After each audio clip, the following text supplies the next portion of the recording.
아멘. 오늘은 설교의 주제를 미리 말씀드리고 시작해 볼까 합니다. 오늘 본문을 통해서 나누고자 하는 주제 두 가지인데요. 첫 번째는 이제는 제발 감사하며 삽시다. 이제는 제발 감사하며 삽시다 이고요. 두 번째는 이제는 제발 믿음으로 살아갑시다. 이제는 제발 믿음으로 삽시다입니다. 오늘 그 본문의 말씀은 시내산에서 1년여 동안 준비를 하였던 이스라엘 백성들이 본격적인 광야 여정, 본격적인 가나안 땅을 향한 행진을 시작하면서 일어났던 사건을 우리에게 말씀해 주고 있습니다. 시내산에서 하나님과 언약도 새로 맺었습니다. 율법을 받았습니다. 성막도 만들고 성대하게 제사도 치루었습니다. 모든 준비가 다 끝났다 생각이 들어 이제 본격적으로 약속의 땅 가나안을 향해 출발하는데요. 약속의 땅 가나안을 향해 출발하고 나서 가장 먼저 있었던 일이 무엇이다? 성경이 말하고 있느냐? 바로 이스라엘 백성들이 고기가 없어 하나님을 원망하였더라. 고기를 먹을 수 없어 하나님께 불평하였더라. 그 사건이 등장하는 것을 볼 수가 있습니다. 하나님께서는 물이 없을 때 물을 주셨습니다. 먹을 것이 없을 때 만나를 주셨습니다. 갈 바를 알지 못할 때 구름 기둥과 불 기둥으로 그들과 함께 하시며 그 여정을 인도해 주셨습니다. 그런데요, 그런 이스라엘 백성들이 이제는 무엇 가지고 하나님께 불평하기 시작했느냐?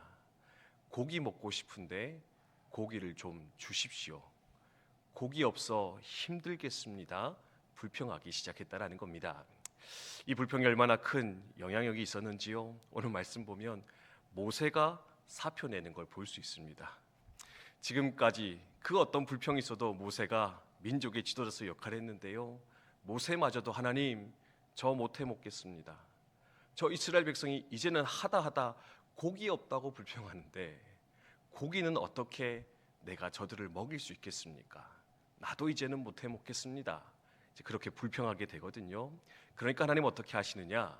메추라기를 보내셔서 아프리카와 유럽 사이를 왔다 갔다 하는 철새가 메추라기였는데 아마도 그 곁을 지나가던 메추라기 떼를 그 이스라엘 백성 진영에 내리게 하셔서 그들이 한 달 동안이나 고기를 마음껏 먹고 마시게 하는 것 발견할 수가 있습니다. 그런데요, 오늘 말씀해 보면 한 가지 독특한 것이 있습니다. 모세가 불평하고 기도하고 이스라엘 백성이 불평하니까 메추라기 보내주셨는데 그 메추라기가 이스라엘 백성의 입안에서 아직 씹히고 있는 그때에 하나님은 그들을 치셨다, 그들을 심판하셨다 말하는 것을 볼 수가 있습니다. 아니, 메추라기 주셨으면 그걸로 끝나야 되는데 왜 하나님 이스라엘 백성을 심판하고 계실까? 사실 이 부분에서 여러 가지로 고민하며 생각하게 되었거든요. 근데요, 아마도 이런 상황이지 않을까 생각해 보게 되었습니다. 뭐냐? 물이 없다여 물을 주었고 먹을 것이 없다여 만나를 주었고 갈 바를 알지 못해 구름기둥 불기둥을 주셨고 고기 없다 해서 고기 주었는데 아마도 그 고기가 내려 그 입안에 씹히고 있는 그때도 이스라엘 백성들이 선택한 것이 무엇이었을까? 여전한 욕심과 욕망에 매여 하나님께 불평하는 것이지 않았을까? 그리고 그 불평하는 입술을 보시면서 그 마음을 보시면서 하나님, 이제는 할 수 없겠다 생각하여 그 욕심을 부리는 자들을 책망하며 심판하는 것, 그것이 바로 오늘 그 민수기 11장의 말씀이지 않겠는가 돌아보며 생각할 수 있다라는 겁니다. 그래서요, 첫 번째 나누고 싶은 메시지가 이것입니다. 이제는 제발 감사하며 삽시다. 이제는 제발 없는 것 때문에 불평하지 마시고 받은 것에 감사하며 살아가는 우리가 되었으면 좋겠습니다. 이스라엘 백성도 어떻게 이렇게 어리석을까 생각하지만 우리도 이렇게 살아갈 때가 많이 있는 것 같습니다. 하나님 주고 주시고 또 주시는데 우리는 그것을 받아 누리고 있는 그때에도 받은 그것 때문에 감사하기보다는 없는 그것들을 찾아내어서 불평하고 원망하고 끝없는 욕심 가운데서 하나님의 마음을 근심케 하며 살아가는 것, 우리들의 삶의 모습일 때가 많이 있을 것인데 하나님, 이제는 삶의 방향을 바꾸어서 욕망이 아니라 욕심 아니라 그래서 그런 말미암는 불평과 원망이 아니라 하나님 감사하며 감격하며 주일날 나눴듯이 받은 은혜에 매여서 은혜 의식에 갇혀서 하나님께 영광 올려드리며 살아가는 우리들의 삶이 되게 하여 주시옵소서. 함께 기도할 수 있었으면 좋겠습니다. 오늘 주 앞에 나올 때 어떤 마음으로 나오셨습니까? 받은 것에 대한 감격과 감사로 나오십니까? 아니면 또 없는 그것 때문에 불평하며 염려하며 근심함으로 하나님 앞에 나아오셨습니까?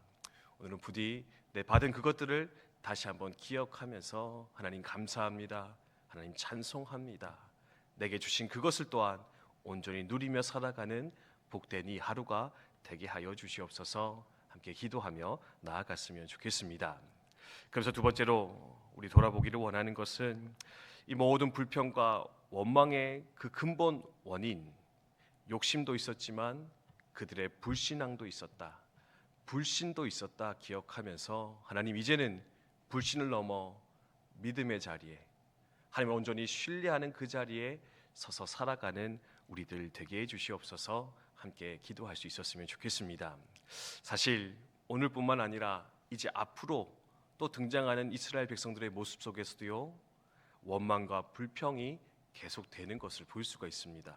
근데 그 원망과 불평의 또 핵심적인 원인이 뭐냐면 하나님을 믿지 못하니까, 하나님의 약속을 신뢰하지 못하니까 그들은 끊임없이 찾아오는 삶의 불편함과 어려움 속에서 너무나 쉽게 불평과 원망을 쏟아 놓으며 나아가는 것을 발견하게 된다는 겁니다.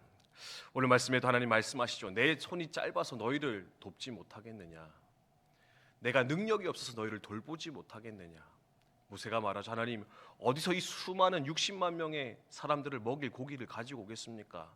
야, 그건 네가 걱정할 거 아니야, 그건 네가 염려할 거 아니야. 내가 하고자 하면 이 모든 백성으로도 넉넉히 배불리 먹고 마시게 할 것인데 너는 그것으로 불평하거나 원망하지 말고 근심하지 말고 내게 노하와 기도하는 자가 되라, 구하는 자가 되라, 그리고 여전히 거기서 감사로 찬송으로 살아가는 자가 되어라. 하나님께서는 말씀하고 있다라는 겁니다. 말씀 준비하면서 재밌는 이야기 들었는데요, 여러분 이스라엘이라는 이름의 뜻이 뭔지 압니까? 하나님과 겨루어 이겼다. 야곱이 야복 강가에서 하나님 나 도와주십시오, 밤이 새도록 하나님의 천사와 그 하나님의 옷자락을 붙잡고 씨름하였을 때 하나님께서 그에게 주셨던 이름이 뭐냐면 네가 하나님과 겨루어 이겼다. 그런데 진짜 하나님과 겨루어 이긴 것이겠습니까? 아니요. 계속해서 하나님의 옷자락 붙잡고 간절히 구하니까 하나님이 저 주셨던 사건, 그게 바로 야복 강가에서 야곱과 겨루었던 하나님의 모습이지 않을까 생각할 수가 있습니다. 간절히 붙잡고 기도하는 자에게는요, 하나님이 저 주신답니다. 근데요, 믿지 못하고 불평과 원망만 쏟아내는 자에게는 하나님이 저주하신답니다. 이스라엘 백성들 기도하지 않고 믿지 못하여 끊임없이 원망과 불평할 때 결국 그들은 계속해서 하나님께 심판받으며 그들의 어리석음을 책망받고 그 삶을 돌이키도록 도전받는 거 볼 수가 있는데, 그래서 오늘 말씀을 묵상하면서 돌아보기 원하는 것은 하나님 이제는 그 불신앙의 삶을 멈추고 불평과 원망의 자리를 벗어나서 우리의 염려가 변하여 기도가 되게 해주시옵소서. 우리의 근심이 변하여 믿음의 자리로 변화되게 해주시고 원망과 불평 아니라 늘 기도하며 소망하며 하나님 의지하며 살아가는 우리들의 삶이 되게 해주시옵소서. 함께 기도할 수 있었으면 좋겠습니다. 성도 여러분, 하나님의 손이 짧아 우리를 돕지 못하겠습니까? 하나님의 손이 짧아 오늘 내가 당하는 그 문제와 고민들 해결해 주시지 못하겠습니까? 상황이 문제가 아니라 하나님을 믿지 못하는 우리의 마음이 문제일 것인데 하나님 우리의 마음과 생각 새롭게 해주셔서 온전한 믿음으로 변화시켜 주시옵소서.